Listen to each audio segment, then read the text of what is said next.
ఆరాధన ఆత్మతో ఆరాధన ఆరాధన ఆరాధన కృతజ్ఞత స్తుతి ప్రార్థన అన్నిటికీ ఆధారమైన వడా నీకే ఆరాధన ఎన్నటికీ మారని గొప్పవాడా కృతజ్ఞత స్తుతి ప్రార్థన అన్నిటికీ ఆధారమైన వడా నీకే ఆరాధన ఎన్నటికీ మారని గొప్పవాడా కృతజ్ఞత స్తుతి ప్రార్థన ఆరాధన ఆరాధన ఆత్మతో ఆరాధన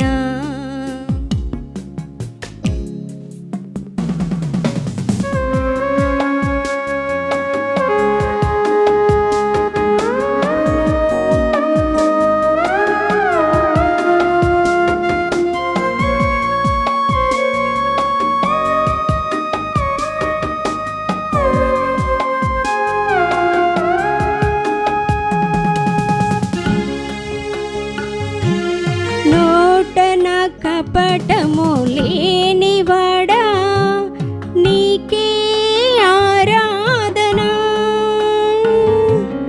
మాటతో మహిమలు చేయువాడా కృతజ్ఞత స్తుతి ప్రార్థన నోటన కపటము లేనివాడా నీకే ఆరాధన మాటతో మహిమలు చేయువాడా కృతజ్ఞత స్తుతి ప్రార్థన ఆరాధన ఆరాధన ఆత్మతో ఆరాధన ఆరాధన ఆరాధన కృతజ్ఞత స్తుతి ప్రార్థన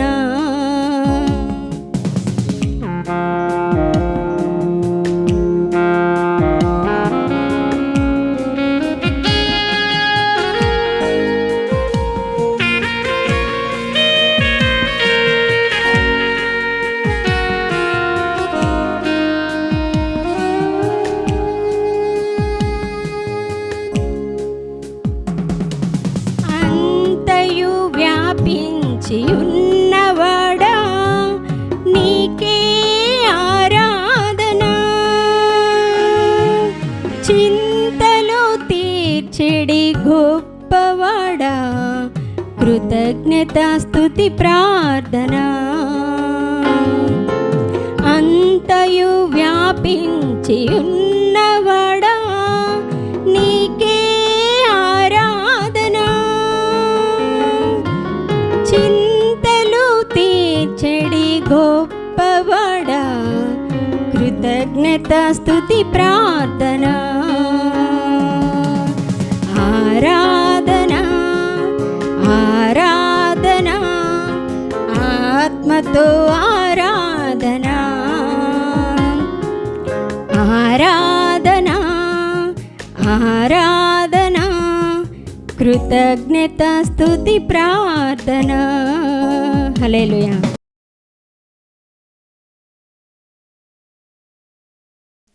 ప్రైజ్ ది లార్డ్. ప్రభు అయిన యేసుక్రీస్తు శుభనామంలో దేవుని బిడ్డలందరికీ కూడా వందనాలు తెలియజేస్తున్నాను. నూతన ప్రపంచం అనే ఈ యొక్క టీవీ కార్యక్రమానికి మిమ్మల్ని ప్రేమతో ఆహ్వానిస్తున్నాను.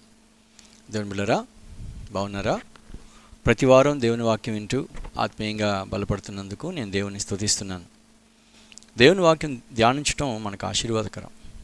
దివారాత్రము దేవుని యందు ఆనందిస్తూ, ధర్మశాస్త్రం నందు ఆనందిస్తూ, దాంట్లో ధ్యానించేటువంటి వారు ధన్యులు అని పరిశుద్ధ గ్రంథం చెప్తుంది. కాబట్టి ప్రతి ఒక్కరూ కూడా దేవుని వాక్యాన్ని ధ్యానించాలి. ధ్యానిస్తూ ముందుకెళ్దాం. ఈరోజు ఇది చివరి దినాలు అని మనకందరికీ తెలుసు. అందుకనే ఇన్ని ఘోరాలు, పరిస్థితులు, గందరగోళాలు, యుద్ధాలు రకరకాలుగా జరుగుతున్నాయి. ఈ చివరి దినాల్లో మనము ఏం సంపాదించాలి, ఈ చివరి దినాల్లో మనం ఏం సంపాదించాలి అనేది మనం నేర్చుకోవాలి. నా ప్రియమైన దేవుని బిడ్డలారా, దేవుని యొక్క వాక్యం మనకి ఏం చెప్తుందో జాగ్రత్తగా మనం పరిశుద్ధ గ్రంథంలో నుంచి విందాం. ఆదికాండము 30వ అధ్యాయము 29వ వచనం కనుక మనం చూస్తే ఇక్కడ ఒక మాట మనం చదువుకుంటాం. ఆదికాండము 30వ అధ్యాయము 29వ వచనం. అందుకు యాకోబు అతను చూచి, నేను నీకెట్లు కొలువు చేసితినో, నీ మందలు నా యొద్ద ఎట్లుండెనో అది నీకు తెలియను. నేను రాకమునుపు నీకుండిన కొంచెమే, అయితే బహుగా అభివృద్ధి పొందెను. నేను పాదం పెట్టిన చోటల్లా యెహోవా నిన్ను ఆశీర్వదించను. నేను నా ఇంటివారి కొరకు ఎప్పుడు సంపాద్యము చేసుకొందెను అని. యాకోబు అనేటువంటి వ్యక్తి అంటున్నాడు, నా ఇంటోళ్ళ కోసం నేనేం సంపాదించుకోవాలి, ఎలా సంపాదించుకోవాలి. దేవుని బిడ్డలారా, ఈ లోకంలో మనిషి అంతా ఏమంటున్నాడంటే, ఏం సంపాదిద్దాం, ఏం తిందాం, ఏం తాగుదాం, ఈ లోకంలో ఎట్లా సంపాదించుకుందాం, ఇదిగో ఒక పెద్ద బిల్డింగ్ కడదామా, లేకపోతే పెద్ద పొలం కొందామా, లేకపోతే ఉద్యోగాలు సంపాదిద్దామా అని ఈ సంపాదనలోనే ఉన్నాడు మనిషి. అసలు చివరి దినాలలో ఒక మనిషి సంపాదించుకోవాల్సింది ఏంటి అనేది మనం ఇప్పుడు ఆలోచించాలి. చివరి దినాల్లో మనం ఏం సంపాదించుకోవాలి? యాకోబు అంటున్నాడు, నా ఇంటి కొరకు నేను ఎప్పుడు సంపాదించాలి. ఈరోజు మనం దేవుని నమ్ముకున్న మనం, రక్షణ పొందినటువంటి మనం, యేసు రక్తం చేత కడగబడినటువంటి మనం ఏం సంపాదించాలి చాలామందికి అర్థం కాక ఏం చేస్తున్నారంటే, ఏదో ఈ లోక సంపాదన సంపాదించుకొని తింటూ తాగుతూ జీవిస్తూ చివరికి ముగిస్తున్నారు. కానీ ఈరోజు చెప్పే వాక్యం జాగ్రత్తగా వినండి. ఇది చాలా చాలా ప్రాముఖ్యమైనటువంటి మాట. మన జీవితాలకి, ముఖ్యంగా యవనస్తుల జీవితాలకి, ముఖ్యంగా దేవుని నమ్ముకున్న రక్షణ పొందినటువంటి ప్రతి బిడ్డకి ఇది చాలా అవసరం. ఏమని రాస్తుంది అంటే, దేవుని బిడ్డలారా, యాకోబు చాలామంది సంపాదించాడు, భార్యలు, పిల్లలు, అక్కడ ఉన్నటువంటి ఎంతోమందిని సంపాదించాడు కదా, గొర్రెలు, మేకలు అన్నీ సంపాదించాడు. కానీ అవన్నీ కాదు ఆశీర్వాదం. అసలు ఏం సంపాదించాలి నా ప్రియమైన దేవుని బిడ్డలారా? ఈరోజు మనం ఆలోచిద్దాం. ఈరోజు మీకు ఒక 5 మాటలు చెప్తాను, జాగ్రత్తగా వినండి. కొంచెంసేపే, ఎక్కువసేపు కాదు, త్వరగా మనం వెళ్దాం. మొట్టమొదట ఏం సంపాదించుకోవాలంటే చివరి దినాల్లో, దయచేసి బైబిల్ ఉన్నవాళ్ళు సామెతల గ్రంథం 4వ అధ్యాయము 7వ వచనం చదువుదాం. సామెతల గ్రంథం 4వ అధ్యాయము 7వ వచనం. బైబిల్ ఉంటే తీయండి, తీసి అందరూ చూడడానికి ప్రయత్నం చేయండి. ఏమని రాస్తుందో చూద్దాం. సామెతల గ్రంథం 4వ అధ్యాయము 7వ వచనం చదువుతున్నాను. జ్ఞానము సంపాదించుకున్నట్టు జ్ఞానమునకు ముఖ్యాంశము, నీ సంపాదన అంతయు ఇచ్చి బుద్ధి సంపాదించుకొనము అని రాస్తుంది. ముఖ్యంగా దేవుని బిడ్డలు బుద్ధి సంపాదించుకోవాలంట. నీ సంపాదన అంతా ఇచ్చి బుద్ధి సంపాదించుకోవాలి. అంటే ఏంటి? సంపాదన అంతా ఇచ్చి బుద్ధి సంపాదించుకోవడం అంటే ఏంటి? దేవుని బిడ్డలారా, ఈ లోక సంబంధమైనటువంటి జ్ఞానం లేకపోతే ఈ లోక సంబంధమైనటువంటి తెలివి కాదు, కానీ దేవుడిచ్చినటువంటి ఈ యొక్క సంపాదన మనం ప్రాముఖ్యంగా తెలుసుకోవాలి. దేవుడిచ్చినటువంటి బుద్ధి మనకు కావాలి. ఎందుకంటే బుద్ధి, జ్ఞాన, సర్వసంపదలు ఆయన యందే ఉన్నాయి. బుద్ధి ఇచ్చేవాడు ప్రభువే. ఎందుకు బుద్ధి సంపాదించుకోవాలి? ఏం బుద్ధి సంపాదించుకోవాలి? దేవుని బిడ్డలారా, పరిశుద్ధ గ్రంథం చెప్తుంది. ఇదిగో సామెతల గ్రంథం 16వ అధ్యాయము 16వ వచనంలో ఏమని రాస్తుందంటే, చూడండి, 16వ అధ్యాయం 16వ వచనం ఏం రాస్తుందంటే, అపరంజిని సంపాదించుట కంటే జ్ఞానం సంపాదించుకుంటే ఎంతో శ్రేష్టము, వెండి సంపాదించుట కంటే తెలివిని సంపాదించుకున్నట ఎంతో మేలు అని రాస్తుంది. కాబట్టి దేవుని బిడ్డలైన మనం బుద్ధి సంపాదించుకోవాలి. అపరంజిని సంపాదించుకోవడం కంటే, వెండిని, బంగారాన్ని, లోకంలో సంపాదించుకోవడం కంటే బుద్ధిని సంపాదించుకోవడం మేలు అని పరిశుద్ధ గ్రంథం మనకు చెప్తుంది. దేవుని బిడ్డలారా, బుద్ధి సంపాదించుకోవడం ఎందుకు బుద్ధి సంపాదించుకోవాలి? గమనించండి. తప్పిపోయిన కుమారుడు తన జీవితంలో తండ్రిని విడిచిపెట్టి వెళ్ళాడు. ఎప్పుడంటే బుద్ధి లేక. సొంత తండ్రిని విడిచిపెట్టి నా ఫ్రెండ్సే సర్వస్వం, నా యొక్క స్నేహితులే చాలా హ్యాపీగా ఉండొచ్చు, ఆ డబ్బులుంటే చాలు అనుకొని వెళ్ళిపోయాడు, దూరం అయిపోయాడు బుద్ధి లేక. తర్వాత ఏం జరుగుతుంది అతని గురించి మనం ఆలోచించినట్లయితే, దేవుని బిడ్డలారా గమనించండి. లూకాసు వార్త 15వ అధ్యాయంలో ఈ మాట మనం చదువుతాం. చూడండి, లూకాసు వార్త 15వ అధ్యాయము 17వ వచనం ఇలా రాస్తుంది. అతను అయితే బుద్ధి వచ్చినప్పుడు వాడు, నా తండ్రి యందు ఎంతోమంది కూలివాండ్రకు అన్నము సమృద్ధిగా ఉన్నదే, నేనైతే ఇక్కడ ఆకలికి చచ్చిపోవచ్చున్నాను. అంటే బుద్ధి ఎప్పుడు వచ్చింది? సమస్తం కోల్పోయిన తర్వాత కూర్చొని ఏడుస్తూ ఉన్నాడు. అప్పుడు బుద్ధి వచ్చిందంట, అరే నేను తండ్రికి దూరం అయిపోవడం, ఎంత బుద్ధి తక్కువ పని చేశాను అని. ఈరోజు చాలామంది బుద్ధి లేని పనులు చాలా చేస్తున్నారు. అమ్మా నాన్నకు తెలియకుండా కొన్ని పనులు చేయడం, తల్లిదండ్రులకు వ్యతిరేకంగా కొన్ని పనులు చేయడం, దేవుని సేవకులకు వ్యతిరేకంగా కొన్ని పనులు చేయడం, ఇవన్నీ చాలా భయంకరమైనటువంటి విషయాలు. దేవుడారా, ఎవరో ఒక అమ్మాయిని ప్రేమించాను లేదా అబ్బాయిని ప్రేమించానని చెప్పి చెప్పా పెట్టకుండా వెళ్ళిపోవడం బుద్ధి లేని పని. ఒకరోజు వాళ్ళు తెలుసుకుంటారు ఏమని, అరే నేను బుద్ధి లేని పని చేశాను, ఇంత బుద్ధి లేని పని చేసి నేను ఈరోజు ఎంత నష్టపోయాను అని చెప్పి అప్పుడు వాళ్ళకి అర్థమవుద్ది. కాబట్టి దేవుని బిడ్డలారా, బుద్ధి కలిగినటువంటి వాడు సరైన నిర్ణయాలు తీసుకుంటాడు కదా.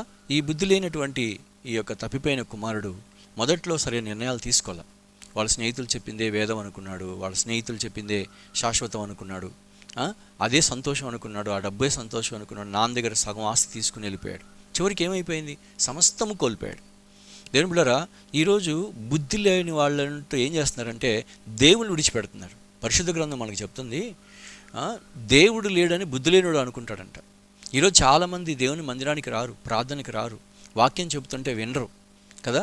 లోక సంబంధమైన పాటలు, లోక సంబంధమైన మాటలు, లోక సంబంధమైన వాటి కోసం పరిగెడుతూ ఉన్నారు. ఎందుకంటే బుద్ధి లేని వాళ్ళు అలాగ లోకాన్ని ప్రేమించుకుంటా, లోక సంబంధమైన జీవితాన్ని జీవిస్తా, ఇదే శాశ్వతం అనుకొని, ఇదే వెండి బంగారు ఇదే అనుకొని, ఇదే అపరంజి ఇదే సంతోషం అనుకొని దాంట్లో పరిగెడుతూ ఉన్నారు, బుద్ధి లేనటువంటి వారుగా కదా. బుద్ధి లేకపోతే అంతే. ఈ లోకాన్ని ప్రేమించేవాడు బుద్ధి లేనివాడే. ఎందుకంటే ఈ లోకము నటన గతించిపోద్ది. అంత గొప్ప దేవుని బిడ్డ, ధనవంతుడైనటువంటి అబ్రహాము అంత ఆస్తి కలిగి కూడా ఈ లోకాన్ని ప్రేమించలా. నేను ఒక పరదేశిని, యాత్రికుడు అనుకుని ఒక గుడారంలో నివసించి చక్కగా దేవుని దగ్గరికి వెళ్ళిపోయాడు. దేవుని బిడ్డలారా, ఈరోజు ఎంత కష్టపడుతున్నాడు మనిషి అంటే, ఎన్నో కష్టాలు పడుతున్నాడు, ఎన్నో ప్రయాసాలు పడుతున్నాడు. ఈ లోకంలో ఒక పెద్ద బిల్డింగ్ కడతాడు, అది కట్టేసిన తర్వాత గృహప్రవేశంకి వెళ్ళేటప్పుడు ఆ టపక్మని గుండెపోటు చచ్చిపోతాడు. సంపాదించి నేను ఏమైనా ఒక ధనవంతుడు అనుకున్నాడంట. ఏమనుకున్నాడంటే, నా ప్రాణమా తినుము త్రాగుము సుఖించుము, ఇదంతా నీకోసమే కట్టింది కదా, ఇంకా కడతాం, ఇంకా బిల్డింగ్లు కడతాం, ఆ ధాన్యం దానికి వేసుకుంటాం, దీనికి వేసుకుంటాం అన్నాడంట. ఆ రాత్రి ప్రభు అన్నాడంట, ఏమని, ఈ రాత్రి నీ ప్రాణం పోతుందిరా, ఏం చేసుకుంటావు సంపాదించింది అంతా అని. ఆ ప్రాణం పోయింది, ఏం చేసుకుంటాడు? సమస్తం కోల్పోయాడు. దేవుని బిడ్డలారా, ఈరోజు చాలామంది జీవితాలు ఎలా ఉన్నారంటే, వాళ్ళ జీవితాలు చాలా ఆస్తు సంపాదిద్దాం, చాలా అంతస్తులు సంపాదిద్దాం, చాలా చదివేసుకుందాం. కొంతమందికి 40 ఏళ్ళు వచ్చినా 45 ఏళ్ళు వచ్చినా ఇంకా చదవాలనుకుంటూ ఉంటారు. దేవుని బిడ్డలారా, అధిక విద్యాభ్యాసం దేహంనకు ఆయాసకరం అనే పరిశుద్ధ గ్రంథం చెబుతాను. ఎందుకు? మనం జీవించేదే కొద్ది కాలం కదా, 60-70 ఏళ్ళు. దీనికోసం ఏదేదో చేస్తే, ఏదేదో ప్రయాసపడితే ప్రయోజనమే ఉంది. కాబట్టి దేవుని బిడ్డలారా, బుద్ధి వచ్చిన తర్వాత, తప్పిపోయిన కుమారుడు బుద్ధి వచ్చిన తర్వాత తండ్రి దగ్గరికి వచ్చాడంటే, ఒక బుద్ధి గలవాడు చేసే మొదటి పని ఏంటంటే తండ్రి దగ్గరికి వస్తాడు, దేవుని దగ్గరికి వస్తాడు, ప్రభు దగ్గరికి వస్తాడు, ప్రార్థనకు వస్తాడు, వాక్యం వింటాడు. నాకు బుద్ధి కావాలి ప్రభు అనుకుంటాడు కదా. కాబట్టి ఈరోజు దేవుని దగ్గర మనం ఏం సంపాదించుకోవాలంటే, ఈ చివరి దినాల్లో బుద్ధి సంపాదించుకోవాలి. బుద్ధి ఎక్కడి నుంచి వచ్చుద్ది? దేవుని వాక్యం వినటం వలన, దేవుని వాక్యం చదువుకోవడం వలన బుద్ధి వచ్చుద్ది కదా. బుద్ధి జ్ఞాన సర్వసంపదలు వాక్యంలోనే ఉన్నాయి. నువ్వు ప్రభువారు ఒక మాట అన్నాడు, ఎవరికైనా జ్ఞానం కొద్దిగా ఉంటే నన్ను అడగండి, నేను ఇస్తాను అన్నాడు. కాబట్టి ఎక్కడ అడగాలి? దేవుని వాక్యం దగ్గర అడగాలి. అప్పుడు మనకు కావాల్సినటువంటి ఆ జ్ఞానం, కావాల్సినటువంటి బుద్ధి దేవుడు మనకిస్తాడు కదా. దావీదు గురించి ఒక మాట రాస్తుంది. ఏమని రాస్తుందంటే, దావీదు అన్ని కార్యముల్లో సుబుద్ధిగా నడుచుకుంటూ వర్ధిల్లుచుండెను అని రాస్తుంది. ఎందుకని? దావీదు దేవుని యందు భయభక్తులు కలిగినవాడు కాబట్టి అంతగా దేవుని యొక్క వాక్యం అతని దగ్గరికి వచ్చి అంత బుద్ధి జ్ఞానం అతనికి నేర్పిస్తూ వచ్చింది. కాబట్టి దేవుని బిడ్డలారా, మనం దేవుని దగ్గరికి వస్తే దేవుడు మనకు జ్ఞానం ఇస్తాడు, దేవుడు మనకు బుద్ధిని ఇస్తాడు. మన పిల్లలకు కూడా బాలుడు నడవలసిన త్రోవను వానికి నేర్పుము, వాడు పెద్దవాడైనప్పుడు తొలగిపోడు. చిన్నప్పటి నుంచే వాక్యం, చిన్నప్పటి నుంచే ఆ భయభక్తులు కలిగిన జీవితం నేర్పించాలి. మొట్టమొదట మనం ఈ చివరి దినాల్లో నేర్చుకోవాల్సింది బుద్ధి జ్ఞానము దేవుని దగ్గర నుంచి పొందుకోవాలి. దేవుని అడగాలి, అప్పుడే దేవుడి యొక్క వాక్యాల నుంచి మనకు కావాల్సినటువంటి ఇస్తాడు. దేవుని బిడ్డలారా, గమనించండి, బుద్ధి కలిగిన స్త్రీలు ఒక 5 ఉన్నారు, బుద్ధి లేని స్త్రీలు 5 ఉన్నారు. మనకు అందరికీ తెలుసు ఆ మాటలు కదా. మరి పెళ్లి కుమారుడు రాబోతున్నసరికి ఈ 10 మంది వెళ్ళారు, 10 మంది కన్యకలు వెళ్ళారు. ఈ 10 మంది కన్యకలు వెళ్ళి అన్నీ పెట్టుకొని ఉన్నారు. కానీ ఎప్పుడైతే పెళ్లి కుమారుడు రాబోతున్నాడో, ఇక్కడ ఉన్నటువంటి బుద్ధి లేని వాళ్ళకి ఆ దీపములన్నీ ఆరిపోతున్నాయి, దాంట్లో నూనె లేదు. పక్కన వాళ్ళు అడుగుతున్నారు, అమ్మ నూనె ఇవ్వండి అని. అప్పుడు పోయి అడుగుతున్నారు, సిద్ధపడలేదు. మీకు మాకు సరిపోవు, మీరు పోయి కొట్లో కొనుక్కొచ్చుకొని పోని అని చెప్పి పంపించేశారు. వాళ్ళు వెళ్ళిపోయారు. ఇటు పక్క పెండ్లి కుమారుడు వచ్చేసాడు. బుద్ధి కలిగిన ఐదుగురు కుమార్తెలు మాత్రం తీసుకెళ్ళిపోయారు. తర్వాత వీళ్ళు వచ్చారు, అయ్యో తలుపు కొట్టున్నారు, మా తలుపు తీ అంటే ఎవరు తలుపు తీయట్లా, ఎందుకంటే తలుపు అయిపోయింది, సమయం అయిపోయింది. ఈరోజు చాలామంది ఎలా ఉన్నారంటే సిద్ధపడట్లా. అరే ఒకరోజు నేను చనిపోతాను, ఒకరోజు నేను దేవుని దగ్గరికి వెళ్ళాలి, ఏ సమయంలో నేను చనిపోతానో తెలియదు, సిద్ధపడి ఉండాలి, నేను జీవితం మార్చుకోవాలి, మా మారు మనసు పొందాలి, రక్షణ పొందాలి, బాప్తిసం తీసుకోవాలి, దేవుని బిడగా జీవించాలన్న మనసు రావట్లా. ఎప్పుడోలే, ఇప్పుడు కాదులే, ఎప్పుడో ముసలోళ్ళు అయిన తర్వాత తీసుకుందాంలే, ఇంకా చాలా టైం ఉంది కదా అనుకుంటున్నాం. నా ప్రియ తమ్ముడు చెల్లి, ప్రేమతో మనం చేస్తున్నాను, ఏ దినమున ఏమి సంభవించినో మనకు తెలియదు. కాబట్టి ఇప్పుడే బుద్ధి వచ్చినట్టు నీ జీవితాన్ని మార్చుకో, నీ మనసును మార్చుకో, చెడుతనాన్ని విసర్జించు, ఆ దేవునికి వ్యతిరేకమైన కార్యాలన్నీ విసర్జించు. ఇంకా ఎంతకాలం లోకాన్ని ప్రేమిస్తావు, ఎంతకాలం డబ్బుని ప్రేమిస్తావు, ఎంతకాలం లోక సంబంధమైన జీవితం జీవిస్తావు, ఎంతకాలం పాపంలో జీవిస్తూ ఉంటావు. ఇప్పుడే దాన్ని విడిచిపెట్టి దేవుని వైపు తిరుగు. దేవుని యొక్క గొప్ప కార్యాలు మనం చూస్తాం. కాబట్టి నా ప్రియమైన దేవుని బిడ్డలారా, దేవుడు ఎంత మంచి దేవుడు, నీకు ప్రేమించిస్తున్నాడు. బుద్ధి జ్ఞాన సర్వసంపదలు ఆయన దగ్గరే ఉన్నాయి. బుద్ధి వచ్చిన తర్వాత తప్పిపోయిన కుమారుడు తండ్రి దగ్గరికి చేరినట్టుగా మనం కూడా బుద్ధి తెచ్చుకొని దేవుని దగ్గరికి వద్దాం. ఇంకా ఎంతకాలం ఈ వర్తమానాలు ఎందుకు తెలుసా? నువ్వంతా దేవుని దగ్గరికి వస్తావనే. మాకు పేరు సంపాదించాలని, డబ్బు సంపాదించాలని అట్లాంటివి లేవు మాకు. నువ్వు తప్పకుండా దేవుని దగ్గరికి వచ్చి జీవితాన్ని మార్చుకుంటావని. మారు మనసు పొందినవాడే బుద్ధి వచ్చినాడు. ఇంకా మారు మనసు పొందకుండా ఇంకా లోకం వైపు తిరుగుతూ ఉన్నటువంటి బుద్ధి వచ్చినటువంటి వాడు కాదు. కాబట్టి బుద్ధి వచ్చినాడు. అందుకని పరిశుద్ధ గ్రంథం చెప్తుంది, జ్ఞానవంతురాలు తన ఇల్లు కట్టునని రాస్తుంది. జ్ఞానవంతురాలు అంటే ఎవరు? మొట్టమొదటి మారు మనసు పొందినటువంటి స్త్రీ, మొట్టమొదటి తన జీవితాలు మార్చుకున్నటువంటి స్త్రీ, మొట్టమొదటి దేవుని భయభక్తులు కలిగినటువంటి స్త్రీ, దేవునికి ఇష్టమైనటువంటి స్త్రీ అన్నమాట జ్ఞానవంతురాలు అంటే. కాబట్టి మనం కూడా బుద్ధిగా నడుచుకోవాలి, బుద్ధి కలిగినటువంటి బిడలుగా ఉండాలి. దేవుని బిడ్డలారా, ఈ లోక జ్ఞానము, లోక సంబంధం ఇవి అవన్నీ దేవుని దృష్టిలో వెరితనం. ఈ జ్ఞానం సంపాదించడం కాదు. ఎలాగా సెల్ ఫోన్లో మంచి యాప్లు తయారు చేసుకోవడం, లేకపోతే టెక్నాలజీని తెచ్చుకోవడం, ఇవన్నీ తర్వాత సంగతి. మొట్టమొదట దేవుని సంబంధించినటువంటి జ్ఞానాన్ని మనం పెంచుకోవాలి. అది ఈ చివరి దినాల్లో మొట్టమొదటిగా మనం తెలుసుకోవాల్సినటువంటి విషయం. అర్థమవుతుందండి? కాబట్టి ఆ జ్ఞానం కావాలి, జ్ఞానంగా ప్రవర్తించాలి, దేవుని దగ్గర జ్ఞానంగా ఉండాలి. పరిశుద్ధ గ్రంథం మనకి చెప్తుంది, దేవుని బిడ్డలారా, జ్ఞానము ఎవరికైనా కొదువుగా ఉంటే నన్ను అడగండి అని చెప్తున్నాడు. ఆ జ్ఞానంతో దేవుని దగ్గరికి రావాలి మనం. నాకు జ్ఞానం కావాలి ప్రభు అని అడిగితే తప్పకుండా ప్రభు ఇస్తాడు, ఆ బుద్ధి ఇస్తాడు. చక్కగా అప్పుడు మనం నడుచుకోవాల్సిన విధానం నేర్చుకుంటాం. ఏం ప్రయోజనం అండి? ఈ లోకంలో సంపాదించి టైం అంతా వేస్ట్ చేసుకుంటే ప్రయోజనం ఏముంది? దేవుని దగ్గర బుద్ధి సంపాదించుకోవాలి, దేవుని దగ్గర జ్ఞానం సంపాదించుకోవాలి. ఎలా నడుచుకోవాలో, ఎలా వెళ్ళాలో, ఏమేమి ముందుకెళ్ళాలో ఆ జ్ఞానం కావాలి మనకి. పరలోక సంబంధమైన జ్ఞానం కావాలి. ఆ పరలోక సంబంధమైన జ్ఞానం ఉంటే చక్కగా మనం ముందుకెళ్ళిపోతాం. ఆ పరలోక సంబంధమైన జ్ఞానం పొందుకున్నాడు కాబట్టి దావీదు తన జీవితంలో తన పాపాన్ని ఒప్పుకొని పశ్చాత్తాపడి దేవుని దగ్గరికి వెళ్ళి సరిచేసుకొని 51వ కీర్తన రాసుకున్నాడు. జీవితాన్ని మంచిగా ఉన్నాడు, దేవునికి ఇష్టడు అనిపించుకున్నాడు, హృదయానుసారుడు అనిపించుకున్నాడు. ఎందుకని? మారు మనసు పొందాడు కాబట్టి. నేను ఒక ప్రశ్న అడుగుతున్నా, ఈరోజు నువ్వు మారు మనసు పొందావా? రక్షణ పొందావా? నీ జీవితాన్ని మార్చుకున్నావా? పాపాన్ని విడిచిపెట్టావా? పాప జీవితాన్ని విడిచిపెట్టావా? లేకపోతే ఇదే రక్షణ దినం, ఇదే అనుకూలమైన సమయం, ఇప్పటికైనా నీ జీవితాన్ని మార్చుకో. రెండో విషయం, మనం సిద్ధపడటానికి, ఈ లోకంలో ప్రభు రాకడలో సిద్ధపడడానికి మనం చేయాల్సిన పని ఏంటంటే, ప్రభు రాకడ వాస్తవం, అది ఎప్పుడు వచ్చింది అని మనకు తెలియదు. ప్రభు వస్తా అన్నాడు, ఏ టైంలో వస్తాడో తెలియదు. కాబట్టి వచ్చేటప్పటికి మనం సిద్ధపడాలి. రెండో విషయం ఏమి నేర్చుకోవాలి దేవుని బిడ్డలారా? మత్తయి సువార్త 25వ అధ్యాయం, మత్తయి సువార్త 25వ అధ్యాయము 20వ వచనం మనం చూద్దాం. 25వ అధ్యాయము 20వ వచనం చూడండి. ఇక్కడ ఒక మాట రాస్తుంది, అదేంటంటే, అప్పుడు 5 తలాంతులు తీసుకున్నవాడు మరి 5 తలాంతులను తెచ్చి, అయ్యా నీవు నాకు 5 తలాంతులను అప్పగించితివే, అవియుగాక మరి 5 తలాంతులు సంపాదించేతను అని. దేని బిడ్డరా, తలాంతులు సంపాదించుకోవాలంట ఈ చివరి దినాల్లో. తలాంతులు సంపాదించుకోవడం. ఒక వ్యక్తికి ఇక్కడ ప్రభు ఏం చేశాడంటే, ఒక మాట చెప్తూ, యజమానుడు ఆయన వెళ్తూ దేశాంతరం పోతూ అతను ఏం చేశాడంటే, ఒక్కొక్కరికి ఒక 5 తలాంతులు, ఒకటికేమో 1 ఇచ్చాడు, 2 ఇచ్చాడు. ఇలా 1 తలాంతు తీసుకున్నవాడు ఏమో దాన్ని తవ్వి దాచిపెట్టేశాడంట. దేని బిడ్డరా, 5 తలాంతులు తీసుకున్నవాడు మరి 5 తలాంతులు పెట్టుకున్నాడు కదా. ఇక్కడ మనం చూసినట్టయితే ఉన్నదాన్ని డెవలప్ చేసుకున్నాడు. ఆ సంపాదన లేకపోతే ఆత్మ సంబంధమైనటువంటి తలాంతుల్ని అతను పొందుకున్నటువంటి వాడుగా రాశాడు. దేని బిడ్డరా, మనం కూడా మన జీవితంలో ఆత్మలో ఎదుగుతూ ఉండాలి, ఆత్మలో ఎదిగేటువంటి వారుగా ఉండాలి. దేవుడిచ్చే తలాంతులు మనం పొందుకోవాలి. దేవుడి బిడ్డ గమనించండి, కొంతమంది పాటలు పాడడం దేవుడిచ్చిన తలాంతు, మ్యూజిక్ వాయించడం చక్కగా తలాంతు, కొంతమందికి ఇలాంటి ఎలక్ట్రానిక్స్లో దేవుని పనులు చేయడం అదొక తలాంతు కదా, కొంతమంది వాక్యం చెప్పడంలో తలాంతు. ఇలా ఒక్కొక్కరిని ఒక్కొక్క తలాంతు దేవుడిస్తూ ఉంటే దాంట్లో డెవలప్ చేసుకోవాలి. కొన్ని భాషలు, మరి ఇప్పుడు తమిళంలో, కన్నడంలో, మలయాళంలో, రకరకాల భాషల్లో దేవుని యొక్క వాక్యాన్ని బోధించవచ్చు.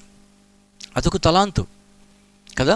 ఈ తలాంతుల్ని మనం దాచిపెట్టుకోకూడదు.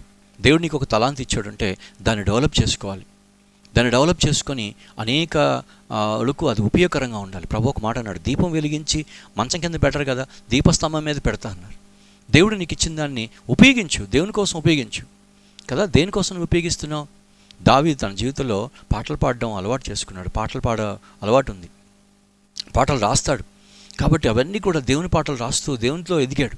ఈరోజు దేవుడికి ఇచ్చిన తలాంతుని సినిమాల కోసం ఉపయోగిస్తున్నావా?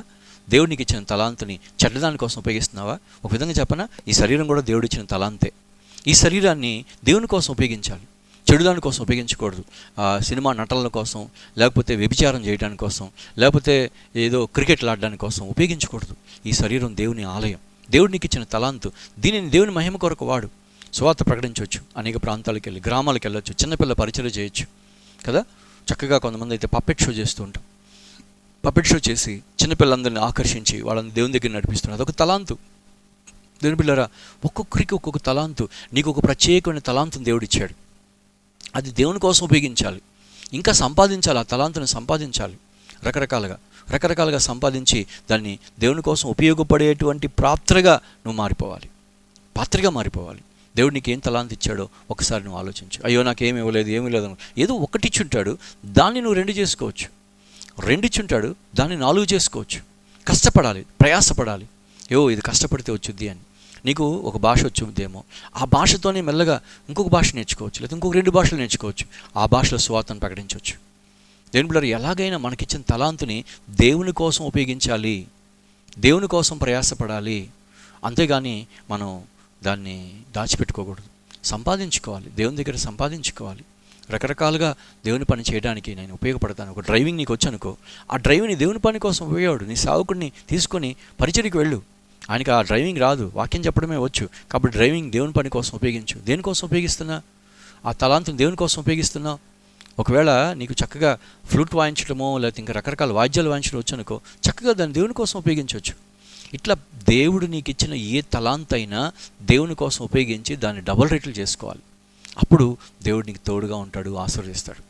అంతేగాని చేసుకుంటే ప్రయోజనం ఏంది? ఒకవేళ నీకు డబ్బు అని ఇచ్చాడనుకో, ధనం ఇచ్చాడనుకో, ఆ ధనాన్ని తీసుకెళ్ళి దేవుని సేవకు ఉపయోగించు, అది ప్రయోజనకరం. కాబట్టి దేవుని బిడ్డలారా, ఈ చివరి దినాల్లో దేవుడు మనకిచ్చిన తలాంతుల్ని, దేవుడు మనకిచ్చినటువంటి ఆ యొక్క కృప కలిగినటువంటి ఆ తలాంతుల్ని దేవుడు ప్రేమతో ఇచ్చాడు, దాన్ని దేవుని కోసం ఉపయోగించాలి. ఆ టాలెంట్స్ని దేవుని కోసం ఉపయోగించాలి కదా. మన పిల్లల్ని ఈరోజు ఏం చేస్తున్నారంటే నాట్యాలు చేయించి, డ్యాన్స్లు వేసి, నాట్యమయూరి లేకపోతే నటనవాడు సుందరి అని ఏదో ప్రోగ్రాంలు పెట్టి దాంట్లో డ్యాన్సులు వేపిస్తున్నారు. సినిమా పాటలకి, లోక సంబంధమైన పాటలకి ఏం ప్రయోజనం? మన పిల్లలు అటు వెళ్ళిపోయారంటే ఇంకంతే, మనకు చిక్కరు. ఇందాకే చెప్పాను కదా, బాలుడు నడవలసిన త్రోవను వానికి నువ్వేం నేర్పిస్తున్నావు? అది వెళ్ళి డ్యాన్స్లు వేసుకో, అటు వెళ్ళి బాగా సినిమా పాటలు పాడంటే వాళ్ళే వెళ్ళిపోతారు. కాబట్టి దేవుని బిడ్డలారా, దయచేసి చిన్నప్పుడే వాళ్ళకి బాగా నేర్పించండి. కొంతమందికి మెమరీ పవర్ ఎంత బాగుంటుందో తెలుసా, ఎంత తలాంతు తెలుసా? టకటక్కడ ఏ వాక్యమైనా తీసి చకచకా చెప్పగలరు. చిన్నప్పుడే వాళ్ళకి బాగా వాక్యం నేర్పించేస్తే ఎంత బాగా ఎదుగుతారు. కాబట్టి దేవుని బిడ్డలైన మనం బాగా మరి తలాంతుల్ని సంపాదించుకోవాలి, మన పిల్లలకి తలాంతులు సంపాదించుకోవాలి, కష్టపడాలి, ప్రయాసపడాలి. దానికోసం లోక సంబంధమైన చదువుల కోసం ఎంత ప్రయాసపడుతున్నారు, లోక సంబంధమైన ఆ ఉద్యోగాల కోసం, లోక సంబంధమైన విద్య కోసం మనుషులు ఎంత ప్రయాసపడుతున్నారు. దేవుని సంబంధించినటువంటి విషయాల్లో తలాంతులు దేవుని కోసం వాడటానికి మనం కూడా ప్రయాసపడాలి, మనం కూడా ముందుకెళ్ళాలి.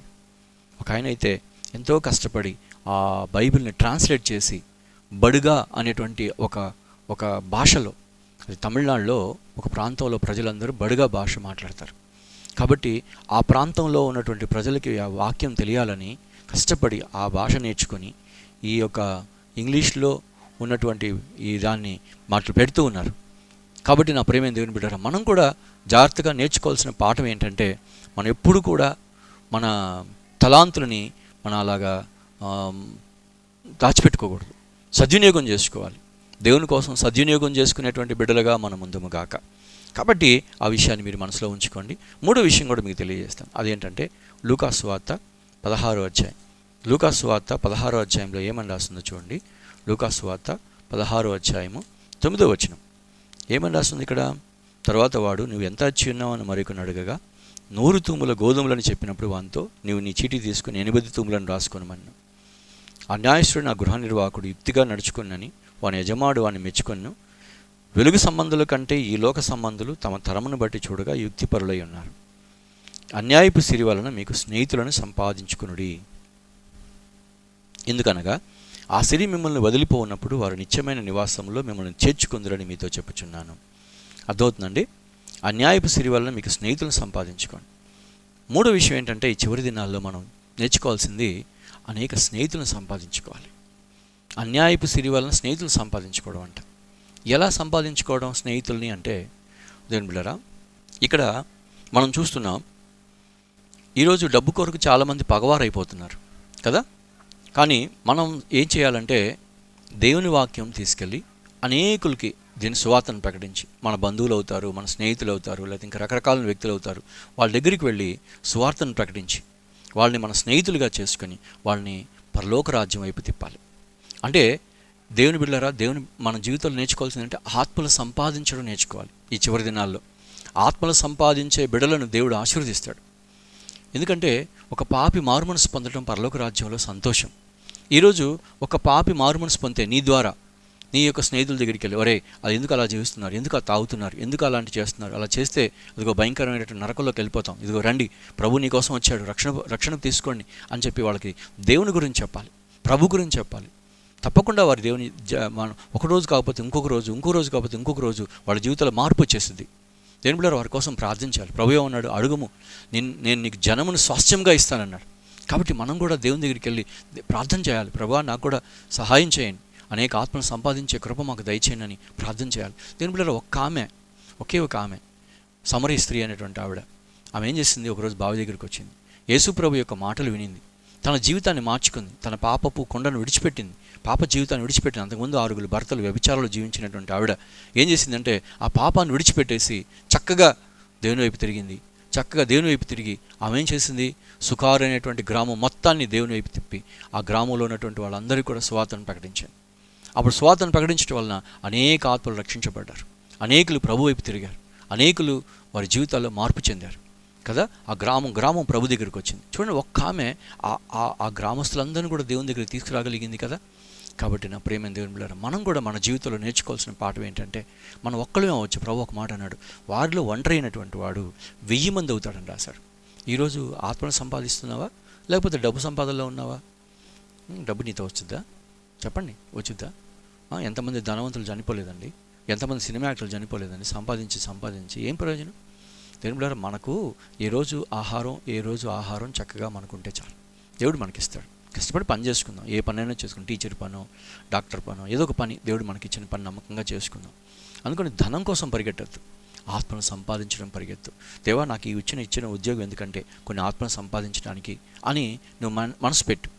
నువ్వు ఒక డాక్టర్ అనుకో, ఆ వచ్చే పేషెంట్ కోసం సువార్త చేసి ప్రార్థన చేసి ప్రభువా, ఈ బిడ్డని జ్ఞాపకం చేసుకో, ఈ బిడ్డని ఆశీర్వదించు, ఈ బిడ్డకి కావాల్సిన స్వస్థత దయచేయి అని ప్రార్థన చేసి వాళ్ళకి 2 మాటలు సువార్త మాటలు చెప్పి పంపిస్తే నీవు ఇచ్చిన మందు ఆగిపోద్ది, నువ్వు ఇచ్చిన మందు వాళ్ళ శరీరంలో అయిపోద్ది. కానీ నువ్వు ఇచ్చినటువంటి వాక్యం ఎన్నడూ మర్చిపోరు వాళ్ళ హృదయంలో దాచిపోద్ది. పలానా డాక్టర్ గారు, పలానా నర్సు గారు, పలానా ఇంజనీర్ అమ్మ గారు, లేకపోతే పలానా టీచర్ అమ్మ గారు నాకు ఈ మాట చెప్పారు, నాకు జీవితంలో ఇది తోడుగా ఉంది, నా జీవితంలో ఎప్పుడు నేను మర్చిపోను, నేను వెళ్తాను, అదిగే యేసే మార్గం సత్యం జీవం అని చెప్పారు. కాబట్టి అలా సువార్తను ప్రకటించి అనేక ఆత్మను దేవుని దగ్గర తీసుకురావాలి. దేవుని బిడ్డలారా, ఈరోజు చాలామంది ఎలా ఉన్నారంటే, ఆత్మలు సంపాదించుకోవడం కంటే వాళ్ళ దగ్గర ఏం సంపాదన చేసుకుందాం, డబ్బు ఎలా సంపాదించుకుందాం అనుకుంటున్నారు. ప్రియమైన దేవుని బిడ్డలారా, ఒక్కొక్కళ్ళు నువ్వు ఒకడికి వెళ్తే సువార్త ప్రకటించవచ్చు. ఒక్కొక్క ఆత్మను మెల్లగా తీసుకురావచ్చు. దేవుని రాజ్యంలో ఎంత ఆశీర్వాదం కదా, ప్రభు వారికి ఎంత సంతోషం. ఈరోజు ప్రభుకి వెళ్ళి లక్షల రూపాయలు నువ్వు ఇస్తే సంతోషం కాదు, లేదా పెద్ద పెద్ద మేడ మిద్దెలు కడితే సంతోషం కాదు, బిల్డింగ్లు కట్టి చర్చిలు కట్టే అని సంతోషం కాదు, కానీ ఒక ఆత్మ మారు మనసు పొందితే నీ ద్వారా పరలోక రాజ్యంలో సంతోషం. ఒక ఆత్మ దేవుని వైపు తిరిగితే చూడండి, ఆ సమరయ స్త్రీ, ఆమె సాక్ష్యం లేనటువంటి స్త్రీ వీళ్ళు స్వార్థ ప్రకటిస్తే వాళ్ళందరూ మార్పు చెందారు. కాబట్టి మనం కూడా ఆ పని మనం చేద్దామండి. స్వార్థ ప్రకటించడానికి ఇదే సమయం. చక్కగా ధైర్యంగా ఉందాం, ఏం పర్వాలేదు. ఒకవేళ దానివలన మనకి కొంచెం బాధ కలగచ్చు, ఒకవేళ మనం తిట్టచ్చు, కొంచెం అవమానపరచవచ్చు, లేకపోతే కొన్నిసార్లు దెబ్బలు కూడా కొట్టించుకోవచ్చు, పర్వాలేదు. దేవుని కోసం మనం ఆ పని పొందడం మనకు కూడా ఆశీర్వాదమే. మన ప్రభు మన కోసం ఎన్నో కష్టాలు పడ్డారు కదా, మన ప్రభు మన కోసం ఎన్నో రక్తం కార్చాడు కదా, ఆ శిలువలో వేలాడారు కదా, మనం ఎందుకు ఆ పని చేయకూడదు? తప్పకుండా ఆ పని దేవుని పని చేద్దాం. కాబట్టి మూడో విషయం ఏంటంటే స్నేహితులను సంపాదించుకునుడి. చివరి దినాల్లో మనం చేయాల్సిన పని ఏంటంటే స్నేహితులను సంపాదించుకోవాలి. ఏ స్నేహితులు సంపాదించుకోవాలి? ఆత్మ సంబంధమైన స్నేహితుల్ని, లోక సంబంధమైన స్నేహితులు కాదు. అదేముంది, తినుము తాగు పోతారు. ఇందాక చదువుకున్న అదిగో ఆ తప్పిపోయిన కుమారుడు స్నేహితులు ఉన్నారా? చివరి వరకు వెళ్ళిపోయారండి. అపోస్తలుడైన పౌలు ఎంతమందిని సంపాదించుకున్నాడు. తిమోతి లాంటి వాళ్ళని సంపాదించుకున్నాడు, తీతుకు లాంటి వాళ్ళని సంపాదించుకున్నాడు, ఎపఫ్రోదీతుని సంపాదించుకున్నాడు, అకుల ప్రిస్కులను సంపాదించుకున్నాడు, ఎంతోమందిని సంపాదించుకున్నారు. కాబట్టి మనం కూడా సంపాదించాలి. ఎంతోమంది జనం ఉన్నారు, వాళ్ళ దగ్గరికి వెళ్ళండి. దేవుడు వారికి మీకు ఇచ్చినటువంటి ఆ భారాన్ని బట్టి వాళ్ళతో పంచుకొని స్వార్థను ప్రకటించండి. తప్పకుండా వాళ్ళందరూ కూడా రక్షణలోకి వచ్చేస్తారు, తప్పకుండా వస్తారండి. దేవుని కార్యం జరుగుతుంది. కాబట్టి మూడో విషయం ఏంటంటే స్నేహితులు సంపాదించుకోవాలి. నాలుగో విషయం ఏంటంటే ప్రభు రాకడ దినాల్లో మనం సంపాదించుకోవాల్సినటువంటి నాలుగో విషయం, జాగ్రత్తగా వినండి దేవుని బిడ్డలారా. కొరింథీయులకు రాసినటువంటి మొదటి పత్రిక 12వ అధ్యాయము 31వ వచనం చదువుదాం. కృపావరములలో శ్రేష్టమైన వాటిని ఆసక్తితో అపేక్షించండి, ఇదియుగాక సర్వోత్తమైన మార్గమును మీకు చూపించున్నాను అంటున్నాడు. కృపావరములలో శ్రేష్టమైన వాటిని ఏం చేయాలంట? ఆసక్తిగా అపేక్షించండి. కృపావరాలలో ఆసక్తిగా అపేక్షించండి అంటున్నాడు. దేని పిల్లరా, దేవుడు మనకిచ్చేటువంటి ఆ కృపావరాల్ని దేవుని దగ్గర పొందుకోవాలి. బుద్ధివాక్యం, జ్ఞానవాక్యం, విశ్వాసం, చక్కగా స్వస్థపరచువరం, అద్భుతములు చేసే శక్తి, ప్రవచనవరం, అన్నీ కూడా ఆత్మల వివేచన, ఇలాగ ఎన్ని చూస్తే ఇవన్నీ కూడా దేవుడిచ్చినటువంటి ఆ వరాల్ని పొందుకోవాలి. ఇక్కడ మాట రాసింది, కృపావరాలను శ్రేష్టమైన వాటిని ఆసక్తిగా అపేక్షించండి. మనం ఏదైతే ఆసక్తిగా ఉంటామో అవి దేవుడు మనకిస్తాడు. దేవా నాకు ఆసక్తిగా ఉంది ప్రభువా, నాకు ఇది నేర్చుకోవాలనుకుంటున్నాను, ఇదిగో ఈ వరం నాకు కావాలి ప్రభు అంటే తప్పకుండా ప్రభు యొక్క కృపను వస్తాడు, కృపావరం ఇస్తాడు కదా. దేవుని కోసం వాడబడాలి, దేవుని కోసం నేను ప్రయాసపడాలి, దేవుని కోసం నేను ముందుకెళ్ళాలి అనుకుంటే తప్పకుండా ప్రభు నీకు ఇస్తాడు. బాగా పాటలు పాడాలి, దేవుని స్తుతించాలంటే తప్పకుండా దేవుడు ఆ కార్యం చేస్తాడు. దేవుని బిడ్డలారా, నా ప్రేమ దేవుని బిడ్డలారా, వరములు అపేక్షించండి. ఎంతగా దేవుడు ఆశీర్వదిస్తాడో.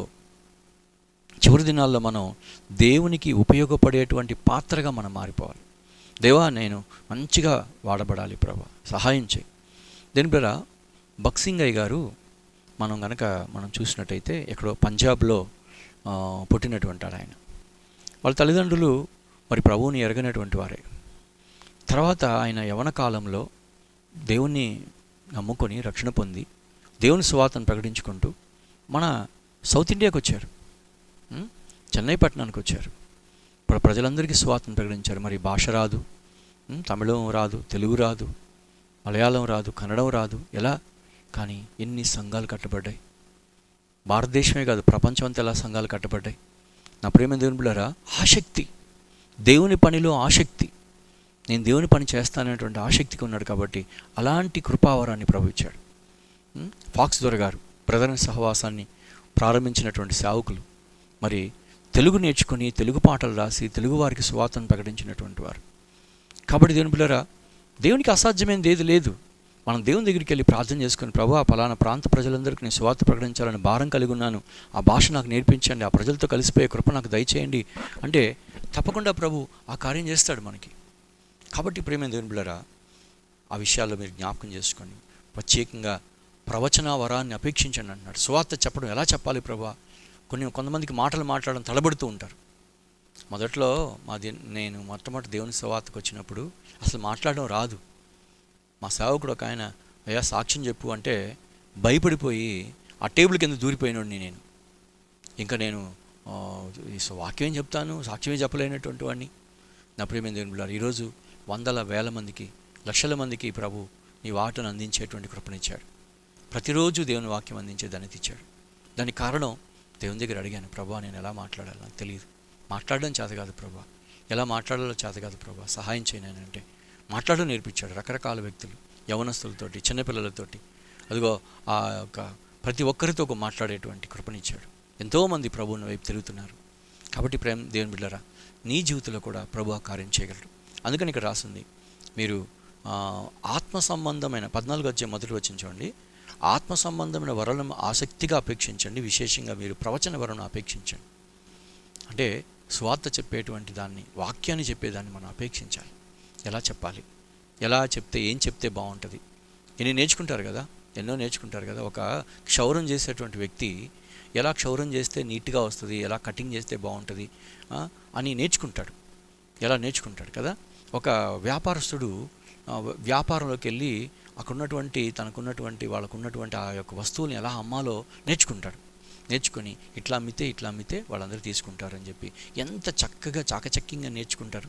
అలాగే మనం కూడా దేవుని సంబంధించినటువంటి విషయాలను చాకచక్యంగా నేర్చుకోవాలి. దేవుని దగ్గర నేర్చుకోవాలి. నాకు నేర్పించేయంటే నేర్పిస్తాడు.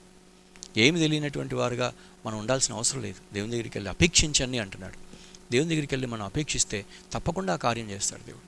తప్పకుండా ఆ కార్యములు మన జీవితంలో జరుగుతాయి. ప్రియమైన దేవుడు, ఆసక్తిగా ఉండాలి. నేను ఆసక్తిగా దేవా సహాయం చేయదు, చిన్నపిల్లల మధ్యలో నేను సేవ చేయాలనుకుంటున్నాను, నాకు సహాయం చేయండి ప్రభు అంటే తప్పకుండా ప్రభు నేను ఆ యొక్క చిన్నపిల్లల మధ్యలో సేవ చేయడానికి ఇష్టపడతారు. కాబట్టి గమనించండి, ప్రభు రాకడ దినాల్లో మనం చేయాల్సినటువంటి పనులు ఏంటి? నంబర్ 1 గుర్తుపెట్టుకొని దేవుని బిడ్డలారా, మనం బుద్ధి దేవుని దగ్గర నుంచి తెచ్చుకోవాలి. బుద్ధి, జ్ఞాన, సర్వ సంపదలు ఆయనదే గుప్తమై ఉన్నాయి. రెండోది మనం నేర్చుకున్నాం దేవుని బిడ్డలారా, ఏంటంటే తలాంతులు సంపాదించుకోవాలి. తలాంతులు సంపాదించుకునేటువంటి వారుగా మనం ఉండాలి. మూడోది మనం నేర్చుకుంటున్నాం, స్నేహితులను సంపాదించుకోండి. నాలుగోది మనం నేర్చుకున్నాం, కృపావరాల్ని, శ్రేష్టమైన వాటిని అపేక్షించండి అని చెప్తున్నాడు. కాబట్టి దేవుని బిడ్డలారా, కృపావరములను అపేక్షించండి. దేవుని బిడ్డలారా, మనం ఇప్పుడు చూస్తున్నాం పరిశుద్ధ గ్రంథంలో నుండి కొన్ని మాటలు మనం విన్నాం. ఈ 4 విషయాలు మనం నేర్చుకున్నాం. 5వ విషయాన్ని మనం నేర్చుకుంటున్నాం దేవుని బిడ్డలారా. అదేంటంటే లూకాసు వార్త 12వ అధ్యాయము 33వ వచనాన్ని మనం చూద్దాం. లూకాసు వార్త 12వ అధ్యాయము 33వ వచనం ఏమని రాసింది అంటే, ఇక్కడ రాసింది చూడండి. లూకాసు వార్త 12వ అధ్యాయము 33వ వచనం, మీకు కలిగిన వాటిని అమ్మి ధర్మము చేయడి, పాతగిలిన సంచులను పరలోకమందు అక్షయమైన ధనమును సంపాదించుకునుడి, అక్కడికి దొంగరాడు చిమ్మెట కొట్టదు, మీ ధనం ఎక్కడ ఉండునో అక్కడనే మీ హృదయం కూడా ఉండును.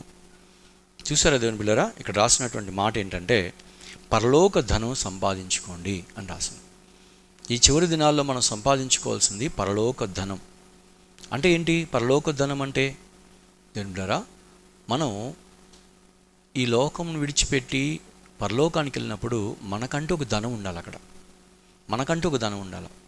ఇదిగో ఇక్కడ రాసినటువంటి మాట గమనించండి. ఏం రాసినాయి అంటే చూడండి, మీకు కలిగిన వాటిని అమ్మి ధర్మము చేయడి అని రాసింది. ఈ చివరి దినాల్లో మనం డబ్బులు సంపాదించుకొని దాచిపెట్టుకోవడానికి కోసం కాదు, అది ఒక పేదవారికి సహాయం చేయడానికి, కష్టంలో ఉన్నటువంటి వారికి సహాయం చేయడానికి, అంతేకాదు ఒక సేవకుడికి సహాయం చేయడానికి, అంతేకాదు మన జీవితంలో ఎవరైతే ఉపయోగం లేకుండా ఉన్నారో, కుంటివారుగా ఉన్నారో, గుడ్డివారుగా ఉన్నారో, వారి అనాథలుగా ఉన్నారో, అటువంటి వారికి సహాయం చేయడానికి ప్రభు మనకిచ్చాడనమాట. కాబట్టి అట్లా ఇస్తే, మనము దేవుని పని కోసం ఇస్తే, పేదవారికి ఇస్తే ఆ ధనం పరలోకం చేరుద్ది. ఎవరికో మనకు బాగా ఉపయోగపడే వ్యక్తిగా ఇచ్చి మళ్ళీ వాళ్ళు మనం పిలిచి మనకి ఇచ్చేటువంటి వారుగా కాదు. ఇక్కడ రాసిన చూడండి, మీ అక్షయమైన ధనమును సంపాదించుకోండి. కాబట్టి పరలోకంలో అక్షయమైన ధనాన్ని మనం ఏం చేసుకోవాలి? సంపాదించుకోవాలి, ఖర్చు పెట్టాలి, సేవకులకు ఇవ్వాలి, పేదలకు సహాయం చేయాలి. కాబట్టి దేవుని బిడ్డలారా, పరిశుద్ధ గ్రంథం చెప్తుంది మనకు ఒకే ఒక యజమానుడు ఉన్నాడు, ప్రభు అయిన మన ప్రభువే ఉండాలి, లేకపోతే ధనమన్న ఉండాలి. ఈ రెండిట్లో ఎవరో ఒకళ్ళు ఉండాలి, అంతేగాని ఇద్దరూ ఉండకూడదు. మరి ధనం సంపాదించుకొని దాచిపెట్టుకుంటే ఏం ప్రయోజనం? ధనవంతా సంపాదించుకొని లోపల పెట్టుకుంటే ఒకరోజు మనం ఇక్కడి నుంచి వెళ్ళిపోతాం కదా. ధనంతో మనం ఏం చేస్తాం? అక్షయమైన ధనాన్ని సంపాదించుకోండి అంటాడు. లోతు భార్య ఉందండి, ఆవిడ బాగా సంపాదన ఉంది, ఆవిడకి బాగా సంపాదించుకుంది. లోతు కుటుంబం అంట సొదొమ గొమొర్రాలోనే ఒక పెద్ద లీడర్ కుటుంబం అది. ఒక విధంగా చెప్పాలంటే ఆ దేశానికి ఆయనే పిఎం, ప్రైమ్ మినిస్టర్ లెవెల్లో ఉన్నాడు ఆయన. అంత పెద్ద ధనవంతుడు. కానీ ఏం ప్రయోజనం? అన్నిటిని విడిచిపెట్టి ఏం చేయాల్సి వచ్చిందంటే పరిగెత్తుకుని రావాల్సి వచ్చింది. కానీ ఆ మనసంతా డబ్బు మీదే ఉంది. చివరికి ఏం చేసింది ఆవిడ చేసిన పని ఏంటో తెలుసా? వెనక్కి తిరిగి చూసింది. చివరికి ఏమైపోయింది? ఉప్పు స్తంభంగా మారిపోయింది. కాబట్టి నా ప్రేమైన దేవుని బిడ్డలారా, ప్రేమతో మనం చేస్తున్నాను, దయచేసి గమనించండి. ఈ లోకపు నటన గతించిపోద్ది. కాబట్టి దేవుడు మనకి ఇచ్చినటువంటి ప్రతి ధనాన్ని, ప్రతి దాన్ని దేవుని కోసం ఉపయోగిద్దాం కదా. దేవుని కోసం ఉపయోగిద్దాం. చేర్చి పెట్టుకొని మనం చేసేది ఏం లేదు కదా. దేవుడు మనకిచ్చిన కొద్దిగే చాలు, దేవుడు మనకిచ్చిన కొంచెమే చాలు. కాబట్టి పరిశుద్ధ గ్రంథం తిమోతి రాసినటువంటి పత్రికలో ఒక చక్కని మాట మనం చదువుతాం. తిమోతి రాసిన పత్రిక, బైబిల్ ఉన్నటువంటి వాళ్ళు తిమోతి రాసిన పత్రిక తీసుకోండి. తిమోతి రాసిన పత్రిక 6వ అధ్యాయము, మొదటి తిమోతి రాసిన పత్రిక 6వ అధ్యాయము 7వ వచనం. మనం ఈ లోకంలోనికి ఏమీ తేలేదు, దీనిలో నుంచి ఏమీ తీసుకొని పోలేము. కాగా అన్న వస్త్రములు గలవారమై ఉండి వాటితో తృప్తి పొంది ఉందము. అన్న వస్త్రములు గలవారై ఉండి ఏం చేయాలంట? వాటితో తృప్తి పొంది ఉందము కదా. దేవుడు మనకి ఇచ్చిన దాంట్లో తృప్తి పొందాం. ఇంకా ఎక్కువ ఇచ్చాడా? దాన్ని తీసుకెళ్ళి ఒక పేదవాళ్ళకి ఇద్దాం, ఒక పేద అనాథ ఆశ్రమంకి ఇద్దాం, లేకపోతే ఒక వృద్ధుల ఆశ్రమంకి ఇద్దాం, లేకపోతే సేవ చేసేటువంటి వాళ్ళు ఉంటారు. ఎన్నో గ్రామాలకు వెళ్ళి, పట్టణాలకు వెళ్ళి, కనీసం సైకిల్ కూడా లేకుండా సేవ చేస్తున్నారు. వాళ్ళకి కాస్త కొనిస్తే తగ్గిపోతామా? దేవుడు మనం దీవించడా? దేవుడు మనకి ఇచ్చిన దాంతో దేవుని సేవకు ఉపయోగిస్తే మంచిది కదా. అనవసరంగా డబ్బుల్ని ఈ లోకస్తులకి, ఆ పేకాటకి, లేకపోతే తాగుడికి, లేకపోతే ఇంకో దానికి, ఈ లోక సంబంధమైన దానికి, వ్యభిచారానికి డబ్బులు ఖర్చు పెట్టడం కంటే దేవుని కోసం ఉపయోగిస్తే మంచిది కదా. సువార్త ప్రకటిస్తూ ఉంటారు, టీవీల్లో సువార్త ప్రకటించేటువంటి వాళ్ళు ఇలా ఎంతోమంది ఉన్నారు. కాబట్టి నా ప్రేమ దేవుని బిడ్డలారా, నేను అనేది ఏంటంటే బాగా డబ్బులున్న వాళ్ళకే ఇవ్వడం కాదు, పేదవాళ్ళకి ఇవ్వు. పేద సేవకులు ఎంతోమంది ఉంటారు, వాళ్ళకి సహాయం చేయి, వాళ్ళు ఇంకా దేవుని సేవ చేస్తూ ఉంటారు. కాబట్టి నా ప్రేమైన దేవుని బిడ్డలారా, ప్రేమతో మనం చేస్తున్నాను. పరిశుద్ధ గ్రంథం మనకు చెప్తున్నటువంటి మాటలు జాగ్రత్తగా విందాం. ప్రభు రాకడ దినాల్లో, చివరి దినాల్లో ఉన్నటువంటి మనం ఈ 5 విషయాలు జాగ్రత్తగా ఉందాం. ఈ 5 విషయాలు మనం జాగ్రత్త చేసుకుందాం. త్వరపడి, సిద్ధపడి ఇవన్నీ కూడా సిద్ధపరచుకుందాం. మళ్ళీ నేను ఒకసారి చెప్తున్నాను, ఏం సంపాదించుకోవాలంటే బుద్ధి జ్ఞానమును సంపాదించుకోవాలి. బుద్ధి జ్ఞానమును సంపాదించుకోవాలి. రెండోది తలాంతులను సంపాదించుకోవాలి. దేవుని కోసం తలాంతులు సంపాదించుకొని దేవుని కోసం ఉపయోగపడే పాత్రగా మనం మారిపోవాలి. మూడోది మనం నేర్చుకోవాలి, స్నేహితులను సంపాదించుకోవాలి. అనేక స్నేహితుల్ని ప్రభు కోసం సంపాదించాలి. దేవుని దగ్గరికి తీసుకెళ్దాం. దేవుని దగ్గరికి తీసుకెళ్తే ప్రభు మనల్ని ఎంతో ఆశీర్వదిస్తూ ఉంటాడు.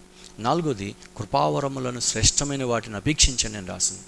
కాబట్టి శ్రేష్టమైనటువంటి కృపావరాలని మనం సంపాదించుకోవాలి. అది చాలా మనకు అవసరం. కాబట్టి దేవుని బిడ్డలారా, అంతేకాదు పరలోకంలో ధనం సమకూర్చుకోవాలి. పరలోకంలో ధనం, యేసు ప్రభువారి లోకంలోకి వచ్చి ఆయన ఏమైనా సమకూర్చుకున్నాడా?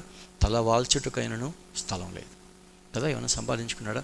కంప్లీట్గా తన శరీరం మొత్తాన్ని కూడా, తన జీవితంలో మొత్తాన్ని కూడా మన కోసం అప్పగించి వెళ్ళిపోయాడు కదా. ఏమి ఈ లోకాన్ని సంపాదించుకొని ఏం తీసుకెళ్ళగలం మనం? ఒక నూలుపో కూడా తీసుకెళ్ళాం, శరీరం కూడా తీసుకెళ్ళాం కదా. కాబట్టి మనం ఏం చేయాలంటే సమస్తాన్ని దేవుని కోసం అప్పగించి, దేవా నీ కోసం బ్రతికే కృప నాకు దయచేయండి, నీ కోసం బ్రతికే జీవితం దయచేయండి. త్వరగా రాబోతున్నాడు ప్రభు. వచ్చేసప్పటికి మనం ఇలాగ సిద్ధపడి ఉండాలి. మీకు తెలియజేశాను ఎలాగ సిద్ధపడి ఉండాలి, ఏమేమి సంపాదించుకోవాలో తెలియజేశాను. ఈ వదిలేసి ఏదో సంపాదిద్దాంలే, బాగా అందం సంపాదించుకుందాం అంటే ఆ సినిమా యాక్టర్ శ్రీదేవి గతి ఏమైపోయింది? దేవుని బిడ్డలారా, డబ్బులన్నీ సంపాదించుకొని ఉన్నటువంటి ధనవంతుల గతి ఏమైపోయింది? ఎంతోమంది డబ్బులు బాగా సంపాదించారు, పేరు ప్రఖ్యాతి సంపాదించారు, ఏం ప్రయోజనం? దేవుని బిడ్డలారా, ఎంతోమంది జీవితాలు నాశనమైపోయాయి. కాబట్టి ఇప్పటికైనా నీ జీవితాన్ని మార్చుకొని దేవుని వైపు తిరిగి మారు మనసు పొందు, రక్షణ పొందు. ఈ మాటలు వింటున్నా నీవు స్కిప్ చేయబాక. పిచ్చి మాటలు, ఎప్పుడు చూసినా ఇవేనా, ఎంజాయ్ చేద్దాం, వేరే సినిమా పాటలు విందాం, లేకపోతే సినిమాలు చూద్దాం అనుకోబాక. ఏం ప్రయోజనం అవి? దానివల్ల ఏ ప్రయోజనం లేదు. ఈ చెప్తున్న ఈ మాటల వలన నీ జీవితం బాగవుతుంది, నువ్వు పరలోక రాజ్యాన్ని చేరుతావు. ఒకరోజు చనిపోవాలండి మనం. ఏ రోజు మనం ఇక్కడే శాశ్వతంగా ఎవరు ఉండేది లేదు. ధనవంతుడైనా, పేదవాడైనా, గొప్పవాడైనా, ఎవడైనా సరే ఒకరోజు ఈ లోకాన్ని విడిచిపెట్టి వెళ్ళిపోవాలి. ప్రభు పిలిస్తే, దేవుని బిడ్డలారా గమనించండి, ప్రభు పిలిస్తే సర్దుకోవడానికి కూడా సమయం ఉండదు, ఇంకా వెళ్ళిపోవడమే. అది 30లో పిలవచ్చు, 20లో పిలవచ్చు, 10లో పిలవచ్చు, 70లో పిలవచ్చు, చెప్పలేం. ఏ రోజైనా ప్రభు పిలుస్తాడు. ఈరోజు ఇంకా నేను పిలవలేదంటే ఈ మాటలు వినడానికే. ఈ వాక్యం అన్న విని జీవితం మార్చుకుంటే ధన్యుడివి. అవునన్నా నేను మార్చుకుంటాను నా జీవితం, ఇక నుంచి నా జీవితాన్ని మార్చుకొని పరిశుద్ధంగా జీవిస్తాను, సమస్తాన్ని విడిచిపెడతానంటే మేము చేసే ప్రయాస దేవుని బిడ్డలారా దేవునికి మహిమ కలుగును గాక. తప్పకుండా నీ ద్వారా దేవుని మహిమ కలుగుతుంది. నీ జీవితాన్ని మార్చుకో, మాకు తెలియచేయి, ఫోన్ చేయి, ఇదిగో పలానా నేను మార్చుకుంటున్నాను నా జీవితాన్ని.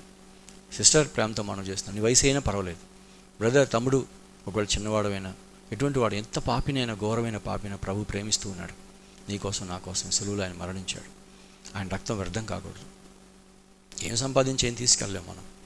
కాబట్టి ఆలోచించు, ఇక నుంచి అయినా ప్రభా నేను ఈ వైపు తిరుగుతాను, నాకు సహాయం చేయండి ప్రభా అనియండి. తప్పకుండా ప్రభు సహాయం చేస్తాడు.